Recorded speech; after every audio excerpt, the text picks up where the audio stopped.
I witnessed, recorded, and produced these videotapes of the Washington, D.C. hearing. Their authenticity is above question. This is a hearing about the government licensing the electrocution of people to cause grand mal seizures. This is produced as part of the ongoing work on the website, thewaythetruthandthelife.net. Think of the millions of dollars, taxpayers' money, spent to pay psychiatrists and their supporters and for the worldwide travel in putting this conference together, while the victims and opponents had to pay their own way. Thank you very much.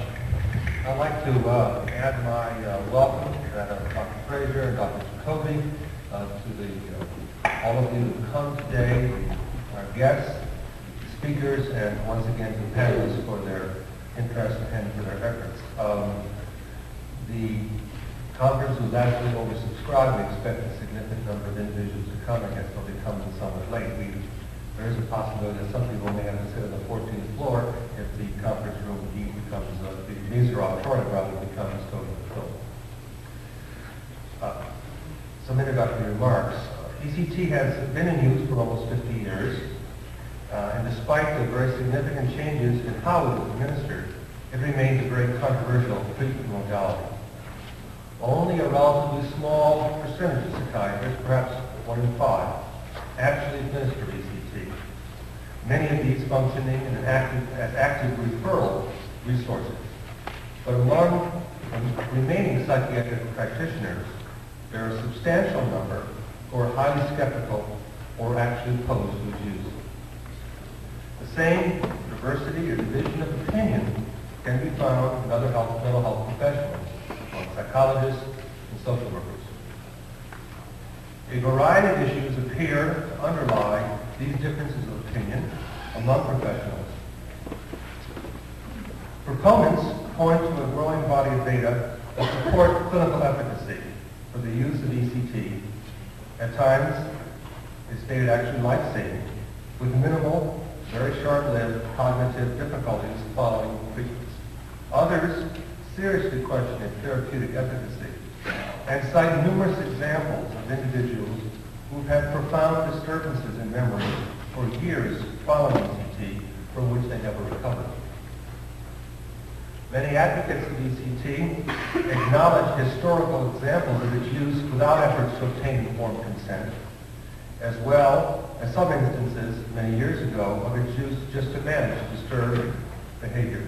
They point out that in the 1940s and 50s, we psychiatrists were without the various, usually effective, psychotropic medications available today.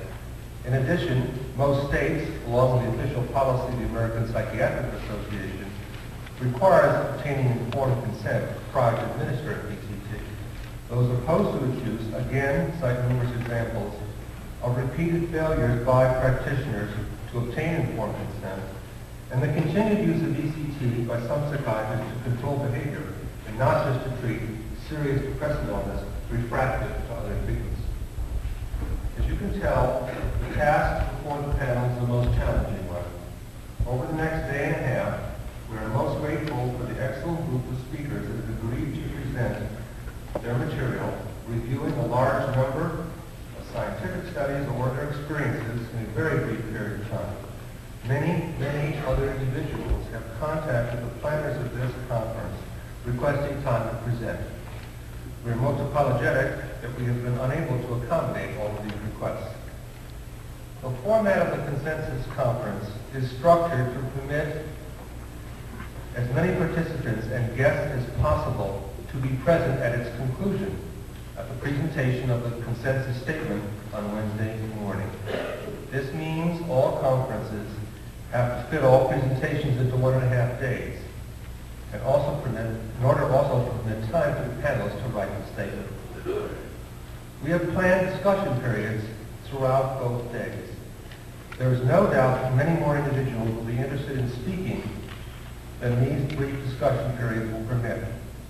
In order to allow as many individuals to speak or ask questions as possible, I would ask that you only speak at the times of the, ask to be recognized at the times of the discussion periods and not following each presentation. And in addition, that you restrict your remarks to no more than 2 minutes. And furthermore, you would please refrain from answering again once your first question or comments are responded to. It will be necessary to rigidly adhere to these guidelines in order for us to accommodate the large number of individuals who have, even prior to the conference has begun, expressed a wish to be heard. For the speakers, I also ask or even implore you to restrict your remarks to time permitted. We have a timing device here, which is that little box on top of the speaker's lectern, and when 3 minutes before your allotted time is up, this light will go yellow. At the time that your time is up, it will go red, and after that, the floor drops out.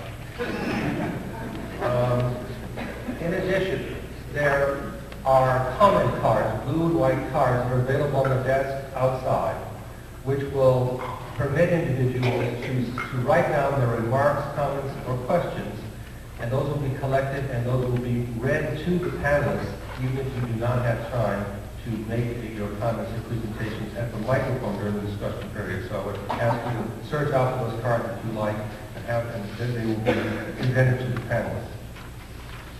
For those of you that are not in the program and also wish to show a slide or two, no more than that, during your 2 minutes, you'll notice in the package of materials, I believe, a pinned sheet, which gives some information about the slides. Please write down when you want those particular slides to be shown, and we'll accompany that by carrying much of the projections.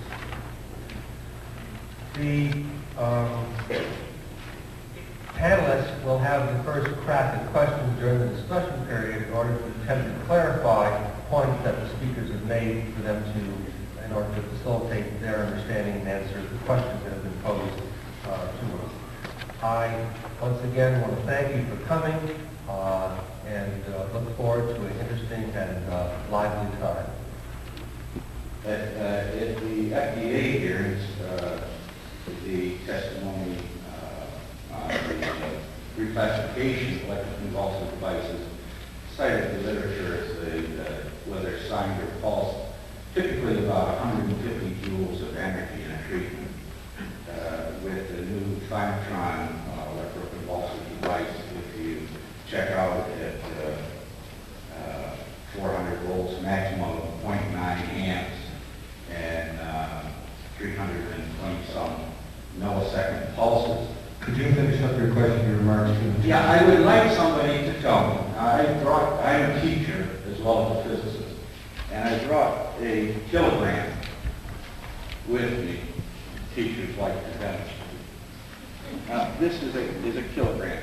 It's 2.2 pounds, heavier than a hammer used to hit a hammer.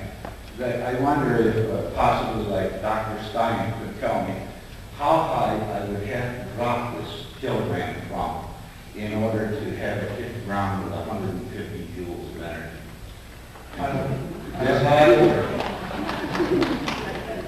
I don't know if that question is in the purview of the panel, but thank you for your point.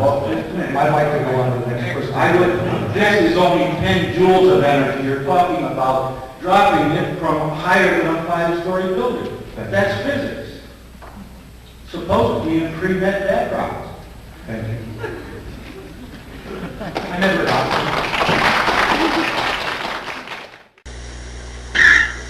All right, out with your gum. Huh? Out with your gum.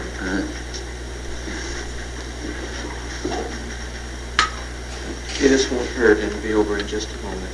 Uh-huh. What's that? Conductant. Oh, dab will do you. Right, Mr. Jackson? Open your mouth. What's that? This will keep you from biting your tongue. Well? Now just bite down on it. Oh. That's right. Just bite down. Huh? Now bite down on it. Good.